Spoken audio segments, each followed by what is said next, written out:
को, अरे लाल मेरे कोई ले गया हाय चुरा करके, कैसे धीरज धरूं हृदय में दो बतला करके,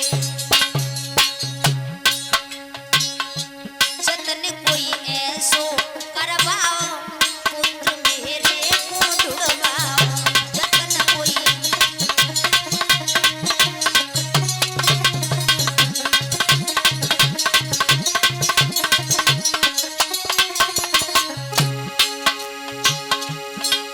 अरे जान से भी ज्यादा मुझको प्यारे अपनों बेटा, कोई सहारा था या मेरो ले गो करम लपेटा,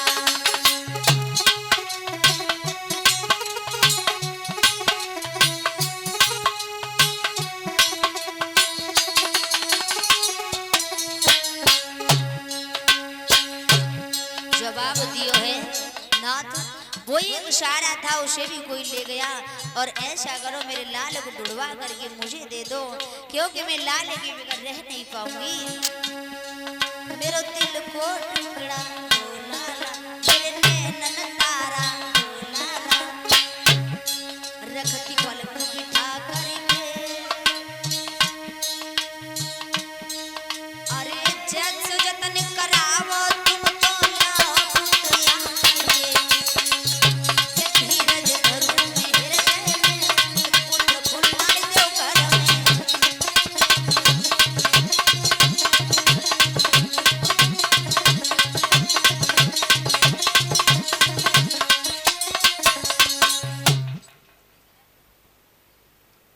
जैसे हिवा ने कही है और सोई, और इधर प्रद्युम्न ने सुना तो उन्हें चैन नहीं पड़ा, और अपने मंत्रियों को भेज दिया पर कहीं नहीं मिले हैं। पता किया, नारद ने आकर बताया तो उन्हें बर्दाश्त नहीं हुआ। भगवान कन्हैया 12 छोड़ी सेना लेकर के और बाणासुर के पास पहुंचे, युद्ध करने लगे हैं।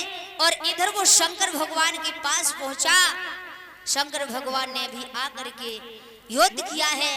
तो इधर शंकर भगवान युद्ध लड़ रहे हैं बाणासुर की तरफ से, और अनिरुद्ध की तरफ से भगवान कन्हैया लड़ रहे हैं। आखिर में हरा दिया है। तो इधर उसने अपनी गांव की देवी को याद किया है बाणासुर ने, और बाणासुर ने याद किया कि अब ऐसे नहीं मानने वाले ही हमें मार देंगे।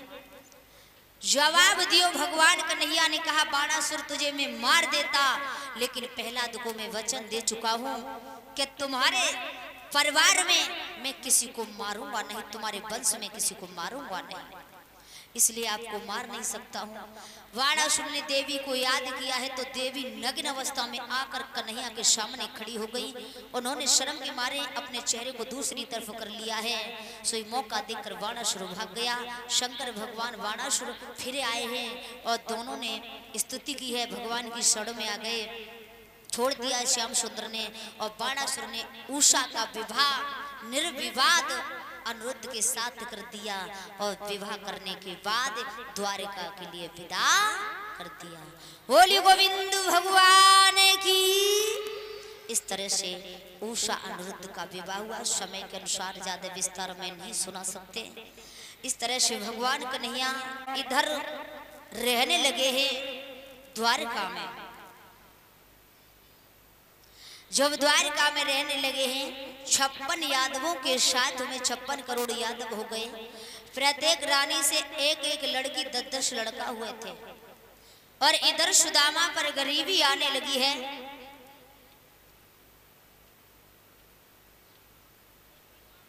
जैसी देखो है तो सुदामा इधर चले आए। सुदामा पर प्रतिदिन गरीबी आने लगी है। और जब गरीबी आने लगी है भक्तों, तो इधर सुदामा दर दर की ठोकर खा रहे हैं, और उधर भगवान कन्हैया बड़ी अच्छी तरह से द्वारिका में सबके साथ रह रहे हैं। पर ध्यान रखना, सुदामा पर इतनी गरीबी आ गई है। इधर सुदामा पर जब गरीबी आई है, पत्नी का नाम था सुशीला। सुदामा कहते हैं जिसका दामन सुंदर साफ होता है। सुशीला कहते हैं जिसका हृदय शीलमयी होता है। सुदामा की शादी हो गई, टूटी झोपड़ी में रह रहे हैं, रोजाना भीख मांगते हैं लेकिन उन्हें कुछ नहीं मिलता है। समय की बलिहारी है, बारे बार समय रोज भीख मांगते हैं पर कोई कुछ नहीं देता है सुदामा के लिए। किस्मत की बात है भक्तों। जब एक दिन झोपड़ी में सुदामा लेटे हुए थे, कन्हैया को याद कर रहे थे, सोच रहे थे कि कन्हैया अपने कर्मों से इतना बड़ा राजा बन गया, मैं एक भिखारी का भिखारी रह गया। भामिनी ने पूछो है नाथ क्या सोच रहे हो? तो उन्होंने सारी बात बताई। जवाब दिया तुम्हारे मित्र हैं तो उनके पास चले जाओ मिलने के लिए, वो तुम्हारे लिए कुछ दे या ना दे। लेकिन समय की बात है भक्तों, कहते हैं कि समय समय की बात होती है। वनी के चेहरे पर लाखों निशान होते हैं और बनी बिगड़ जाए तो दुश्मन हजार होते हैं। किस्मत वो है आज सुदामा और सुशीला की